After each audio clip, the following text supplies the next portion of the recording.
TDP అధినేత చంద్రబాబు జనసేనాని పవన్ కళ్యాణ్ ఈ రోజు కృష్ణా జిల్లాలో ఉమ్మడి ప్రచారం నిర్వహించనున్నారు. ఇక ఈ క్రమంలో వారు ఎన్డీఏ కూటమి అభ్యర్థుల తరపున మచిలీపట్నం, పెడన నియోజకవర్గాల్లో ఎన్నికల ప్రచార సభల్లో అయితే పాల్గొననున్నారు. మధ్యాహ్నం 3 గంటలకు పెడనాలో ప్రజాగళం సభ జరగనుంది. స్థానిక బస్టాండ్ సెంటర్లో ఈ సభ నిర్వహించనున్నారు.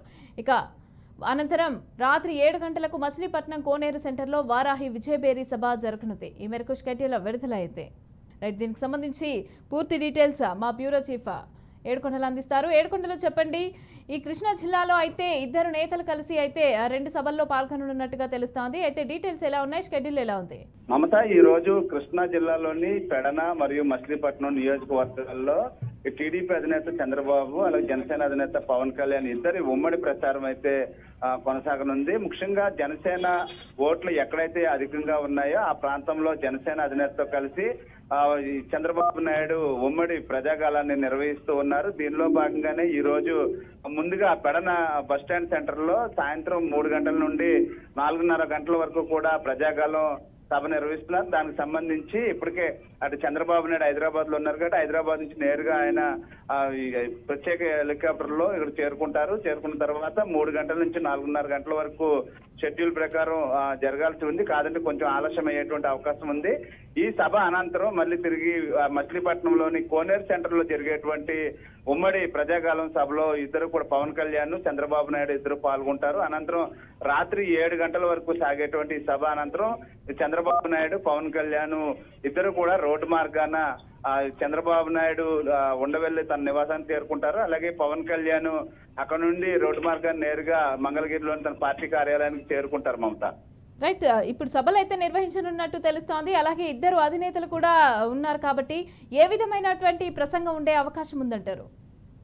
అంటే ఖచ్చితంగా ఇప్పుడు ఏదైతే ఇటు మచిలీపట్నంకి వచ్చేసరికి ఇప్పుడు దీటైనటువంటి జవాబు అంటే అక్కడ ఎవరైతే పేరు నాని ఉన్నాడో పేరు నాని ఇటు పవన్ కళ్యాణ్ మీద కానీ చంద్రబాబు నాయుడు మీద కానీ ఇద్దరి మీద కూడా అవకాశం దొరికినప్పుడల్లా కూడా ఇరుచుకుపడుతూ ఉంటారు మీడియా ముఖంగా. కాబట్టి ఖచ్చితంగా అప్పుడు పేరు నాని కొడుకు ఎవరైతే కిట్టు ఉన్నాడో కిట్టు చేసేటువంటి ఇటీవల జరిగినటువంటి కొన్ని అల్లర్లకు సంబంధించి వీటన్నిటి మీద వీరు పూర్తి స్థాయిలో ఎక్కుపెట్టేటువంటి అవకాశం ఉంది. అయితే మరోవైపు ఇటు పవన్ కళ్యాణ్ కూడా ఏదైతే కాపు ఓట్లు ఎక్కువైతే ఎక్కడ ఉన్నాయో అక్కడ ఖచ్చితంగా ఉమ్మడి ప్రచారాన్ని అయితే కొనసాగిస్తున్నారు. ఖచ్చితంగా పట్నంలో నిర్మించబోతున్నటువంటి పోర్టుకు సంబంధించి కొన్ని కీలక అంశాలు కూడా ఇప్పుడు లేవనెత్తేటువంటి అవకాశం ఉన్నట్లు తెలుస్తుంది. ముఖ్యంగా తీర ప్రాంత నియోజకవర్గాలు అయినటువంటి పెడన అలాగే మచిలీపట్నంకు సంబంధించి ఎటువంటి అభివృద్ధి చేయబోతున్నారు, ముఖ్యంగా ఈ టీడీపీ ఇచ్చినటువంటి సూపర్ సిక్స్ కు సంబంధించి ఎటువంటి ఫలితాలు అందుకోబోతున్నారు అనే దాని మీద, అలాగే ఉమ్మడి మేనిఫెస్టోకు సంబంధించి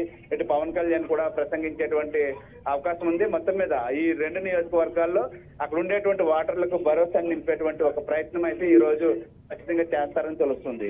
రైట్, కార్యకర్తలకైనా అలాగే ప్రజలకు సంబంధించి అయినా కూడా ఈ యాత్రకి సంబంధించి ప్రచారంకి సంబంధించి సభలకు సంబంధించి అయినా ఎలాంటి ఏర్పాట్లు చేశారంటారు? అంటే ఎంతమంది జనం వచ్చే అవకాశం ఉంది ఏంటి? ఎందుకంటే ఇద్దరు అధినేతలు 2 పార్టీలకు సంబంధించిన అధినేతలు కూడా అక్కడికి చేరుకుంటున్నారు కాబట్టి ఎటువంటి ఏర్పాట్లు అయితే అక్కడ చేసిన అవకాశాలు ఉన్నాయి? అంటే మమత, ఇటు పెడన్కి వచ్చేసరికి పెడన్లో ఇటు ఉమ్మడి అభ్యర్థిగా ఉన్నటువంటి కృష్ణప్రసాద్ కూడా భారీ స్థాయిలోనే ఏర్పాట్లు చేస్తున్నారు. గతంలో ఏదైతే ప్రజాగలం సభలకు సంబంధించి ఆయన కొంతమంది జన సమీకరణలో అతనే ముందంజలో ఉన్నారు. ఇప్పుడు కూడా ఆయన ఈసారి ఏదైతే పెడన్లో జరిగేటువంటి ఈ యొక్క బస్టాండ్ సెంటర్ లో భారీగా అంటే సుమారు 50,000 వరకు కూడా జన సమీకరణ జరుగుతున్నట్టుగా తెలుస్తుంది. మరోవైపు ఇటు మచిలీపట్నంలో మాజీ మంత్రి కొల్లి రవీంద్ర కూడా భారీ జన సమీకరణ అయితే చేస్తూ ఉన్నారు. ఇద్దరు 2 పార్టీలకు సంబంధించినటువంటి నేతలు కూడా భారీగా జన సమీకరణ చేస్తున్న నేపథ్యంలో ఊహించని స్థాయిలో ఈసారి జన సమీకరణ జరుగుతోంది. దానికి తగ్గట్లుగానే అన్ని ఏర్పాట్లు అయితే ఇప్పటికే వారు పూర్తి చేశారు. దానికి సంబంధించి కొంతమంది ఏదైతే అబ్జర్వర్లను కోఆర్డినేటర్లు కూడా వేసి ఈ సభలను రెండింటినీ కూడా సక్సెస్ చేయాలనేటువంటి పక్కా వ్యూహాత్మకంతో ఇటు జనసేన టీడీపీలు నాయకులు అయితే ముందుకెళ్తున్నారు. Right, thank you Yedukondalu, thanks for the details.